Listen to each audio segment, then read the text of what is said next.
Durante la nottata di sabato, quindi in vigenza dell'ordinanza, i vigili, la polizia locale hanno rilevato questa ragazza minorenne di 14 anni con in mano una bottiglia di superalcolici, quindi è stata sanzionata come da ordinanza. Ha appena 14 anni ed è di Castelfranco Veneto la ragazzina multata nel weekend a Jesolo nel corso dei controlli anti-alcol avviati dalla nuova giunta comunale che sul tema ha imposto un giro di vite sulla detenzione e la vendita da sporto. 200 euro la multa che gli agenti di polizia locale hanno comminato ai genitori della teenager, un caso limite in una notte l'ennesima ad alto tasso alcolico. Non è un tema che riguarda strettamente la sicurezza, perché presumo che questa ragazza e i suoi amici non fossero pericolosi per gli altri, però è sicuramente un tema di rilievo sociale. Quindi una delle cose che noi abbiamo visto quest'estate, e questa non è una cosa che possono risolvere i sindaci, le forze dell'ordine, ma probabilmente è un tema educativo, c'è un uso crescente, soprattutto da parte dei minori, di sostanze alcoliche e stupefacenti. Quindi questo è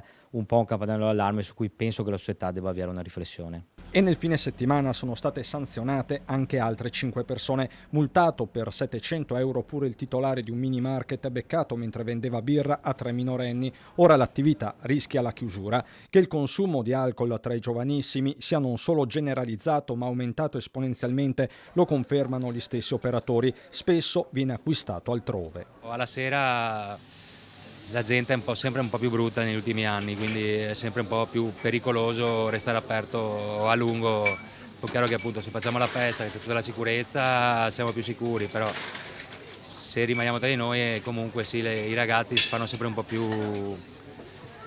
cattivelli, diciamo, comunque tante compagnie vanno in cerca anche dello scontro. Se da un lato i titolari dei chioschi rivendicano comunque la sicurezza delle loro attività perché monitorate, dall'altro espongono un altro problema, a loro dire irrisolto. I problemi che vediamo sono lo spazio, effettivamente tutti gli spacciatori che sono qui in zona che creano problemi, naturalmente sappiamo che dove c'è domanda e offerta ci sono anche loro, quindi è quello secondo noi il problema numero uno. Sono soprattutto africani e marocchini che li vedi qui nella spiaggia, però sì, sicuramente è questo l'unico problema secondo noi che deve essere sistemato qui in Piazza Mazzini. Dopo i giovani si sa, prendono l'alcol da casa, se lo portano via da casa eccetera, però diciamo che se si è organizzati si riesce a sistemare e a sopperire questo problema. Sempre sul fronte della lotta all'alcol, inoltre nel weekend sono stati sanzionati per guida in stato di ebbrezza 3 soggetti, un 43enne trevigiano, un bolognese e un veneziano. Questo tema si intreccia anche con la sicurezza stradale.